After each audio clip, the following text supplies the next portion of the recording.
Bir dənə belə bir məsələ var da, bax, insan məsəl üçün də deyək, indi qadındır da, indi hamiləlik vaxtında çox ağır keçiribdi. Müəyyən uşaq bu halda doğulubdur. Yəni belə deyim, 90% halda, yəni ideal olmur da bu. Belə bu vəziyyətdə olur.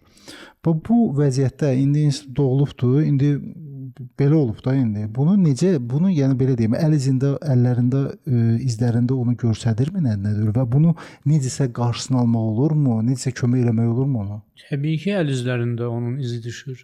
O məsələn tutaq ki, mən yeniyetməyə baxanda əl formasına, cizgisinə oradan həmən dərk edirəm ki, anlayıram ki, bu artıq ana bətnindən stres götürüb və onlar təbii razılaşırlar ki, evdə heç də hər şey yaxşı deyil, münaqişəli bir ailədə böyüyüblər. O artıq təsir eləyir. O uşağın, yeni deyilən, psixologiyasına, taleyinə təsir eləyir. O orada əgərsə psixomatritsada, yəni o doğum tarixi hesablanan cədvəl ideal vəziyyətdədirsə, o həmən stresləri yumşaq keçirir. Yox, əgərsə zəif cədvəldirsə, o çox ağır bir formada keçirir. Bu qədər autizmlər nədən qaynaqlanır? Hətta Downlar belə baxmayaraq ki, burada məsələn, hətta həkimlər də deyə bilər ki, yox, bunun aidiyyəti yox. Bunun da aidiyyəti var. Məsələn, qorxu ilə böyüyən uşaqlar, şizofreniyaların ərsəyə gəlməsində bunun böyük rolu var.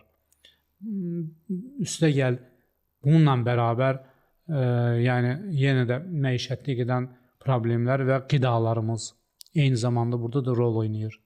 Qidanın tərkibi burada rol oynayır.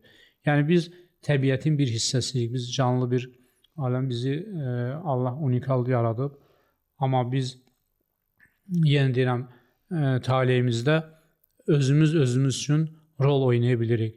Allah bizim taleyimizi yazır. Mən tutaq ki, bu rəqəmləri hesablayanda hətta keçmiş həyatı belə burada göstərir.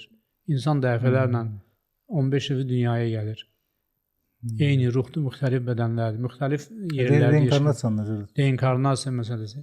Burada hətta onu nəzərə alıb, oradakı yaxşı və pis cəhətlərimizi nəzərə alıb, yenidən dünyaya gətirəndə o da bu formanın içində olur. O da bu qanunların içindədir.